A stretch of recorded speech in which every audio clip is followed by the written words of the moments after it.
পবিত্র ঈদুল আজহার শুভেচ্ছা জানিয়ে শুরু করছি দিনের পথে। শুরুতে আমি আমার দিনের পথের সকল দর্শক শ্রোতাকে ঈদের শুভেচ্ছা জানিয়ে শুরু করছি একটি ঈদ মোবারকের উপরে ছোট্ট একটি কবিতা স্বরূপ পাঠ করছি। ঈদ মোবারক। ঈদ আমাদের জীবনে বয়ে আনুক আত্মশুদ্ধির বার্তা।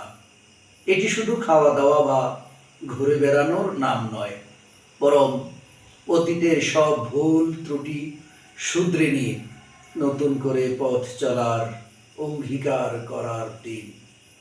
তাই সকলকে ঈদ মোবারক। ঈদের এই খুশির দিনে আমরা যেন সমাজের অসহায় দরিদ্র মানুষের কথা ভুলে না যাই। সকলকেই যেন বলি ঈদ মোবারক।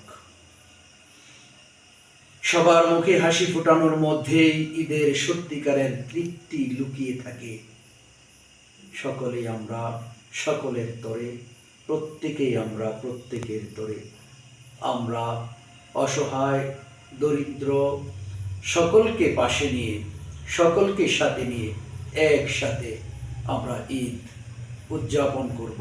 তাহলেই সত্যিকারের ঈদের অর্থবহ আমাদের কাজ করবে।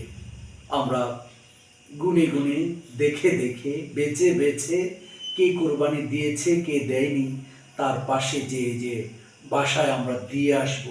অনেক মানুষ আছেন যারা আমাদের বাড়িতে আসতে পারবে না, অনেক আছে আসবে, তাদেরকে দিবেন। যারা কোরবানি দেয়নি, যারা আসতে পারবে না, তাদের বাড়িতে আমরা নিজ দায়িত্বে পৌঁছে দেব।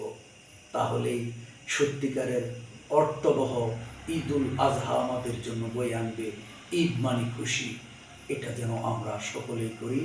এই আহ্বান রেখে আমি সকলের সুস্বাস্থ্য কামনা করে সকলকে দেশ বিদেশের আমার দূরে কিংবা কাছের সকল শ্রোতা বন্ধুদেরকে আবারও পবিত্র ঈদুল আজহার ঈদ মোবারক জানিয়ে এখানে শেষ করছি।